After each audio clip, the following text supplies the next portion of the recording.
Assalamu alaikum wa rahmatullahi ta'ala wa barakatuh, mes chers frères, mes chères sœurs, mes chers amis, là où vous êtes en France ou ailleurs.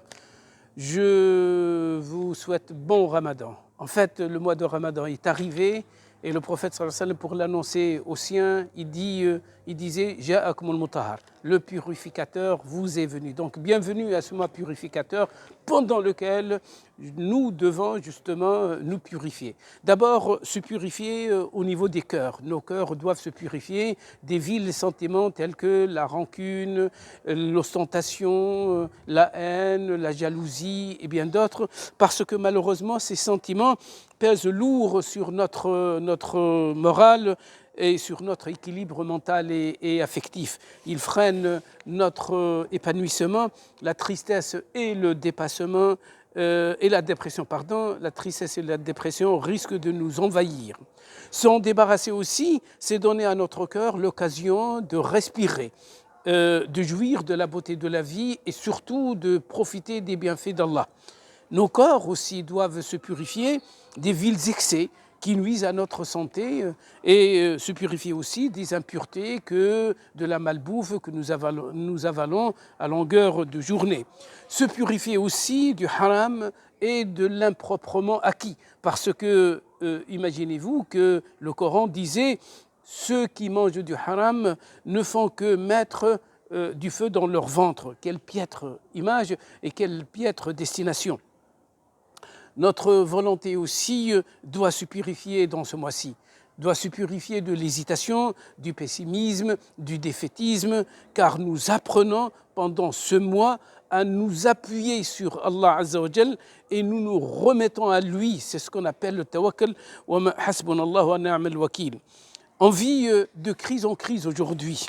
La Covid, les guerres ou la guerre, les grèves, la cherté de la vie, l'incertitude de l'avenir, les divorces, les fléaux de santé. Et si Dieu ne nous donne pas suffisamment de clairvoyance, nous risquons de nous écrouler sous le poids de ces maux et de ces fléaux et de ces problèmes, je dirais, fardeaux. Nous rectifions notre nid aussi chaque jour afin qu'elle soit en adéquation avec le vouloir d'Allah. Sur ces trois points donc, le cœur, le corps et l'intention, le Ramadan est un excellent moyen pour changer et se changer. C'est l'occasion de se renouveler à l'image même de nos cellules dans nos forts intérieurs, dans notre corps, à l'image de nos cellules qui, grâce au jeûne, s'accélèrent dans le changement et se hâtent à se renouveler. Le prophète sallallahu alayhi wa sallam disait « Atakum Ramadan, shahrul baraka, yaghshakumullahu fihi, yunzilur rahma, yahuttul khataya, yastajibu du'a, fa'arullaha min anfusikum khayra, fa inna ash-shaqiyya man hurima fihi rahmatallahi azza wa jal ». Je traduis donc, le prophète sallallahu alayhi wa sallam disait « Le Ramadan vous est venu, ou plutôt est venu à vous, un mois de bénédiction, Dieu vous y recouvre par sa grâce, il fait descendre sa miséricorde, il efface les péchés, il exauce les prières. Montrez-vous donc bien à Dieu, car est vraiment malheureux celui qui se trouve privé de la miséricorde divine, bien sûr, pendant ce mois-ci. Pureté, comme vous voyez, bénédiction, descente de la miséricorde, grâce divine, absolution des péchés, acceptation des invocations et des prières, affranchissement des âmes. C'est avec ces paroles sortant d'entre les lèvres de Rasulullah sallam que resplendit la nouvelle lune de Ramadan pour nous dire, et chacun et à chacune d'entre nous, me voici une nouvelle fois, fils d'Adam. Grâce à moi, tu renouvelles le temps perdu que tu ne peux pas faire revenir. Mais grâce à moi aussi, tu détermines le temps à venir que tu ne peux pas ni repousser ni arrêter. Puis je m'en vais. Avec moi, une bonne partie de ta vie s'en ira. Et tu ne sais pas si tu pourras me rencontrer la prochaine fois. Avec le mois de Ramadan, nous vivons l'abstinence, le partage, la bonté, la fraternité.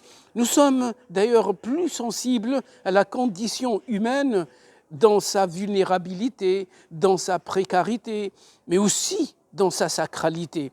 Avec le mois de Ramadan, la joie doit pénétrer dans nos cœurs, éclairer nos foyers, fluidifier nos relations humaines.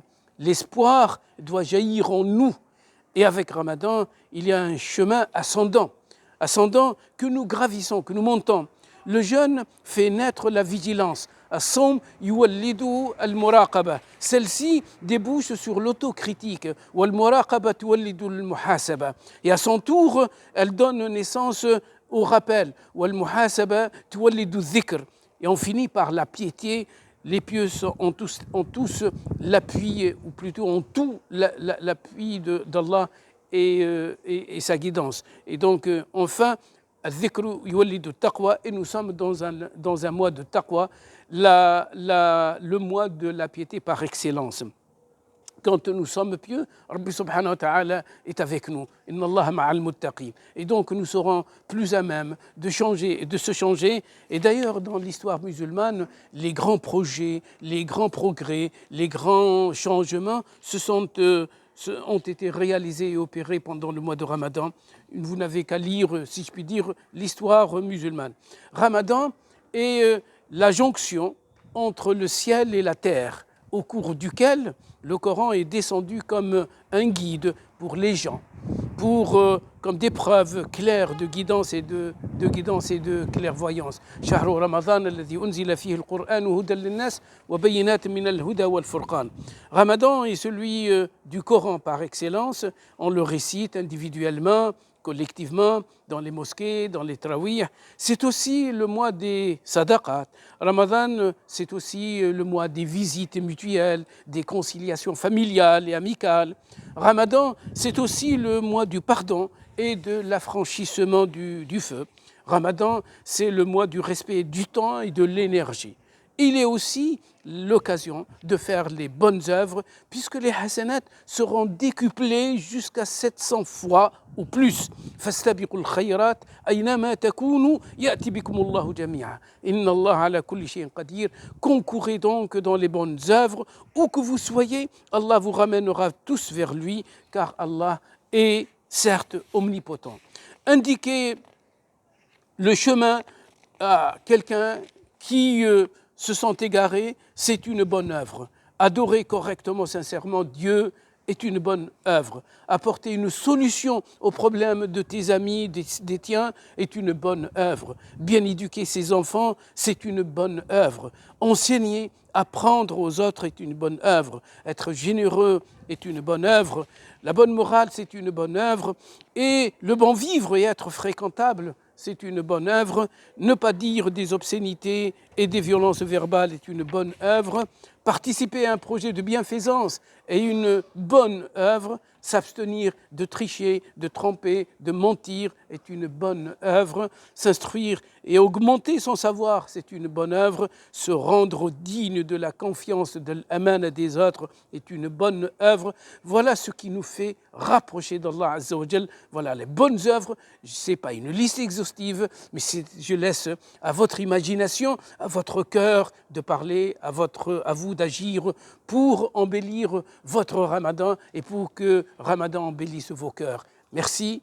Assalamu alaikum wa rahmatullahi ta'ala wa barakatuh.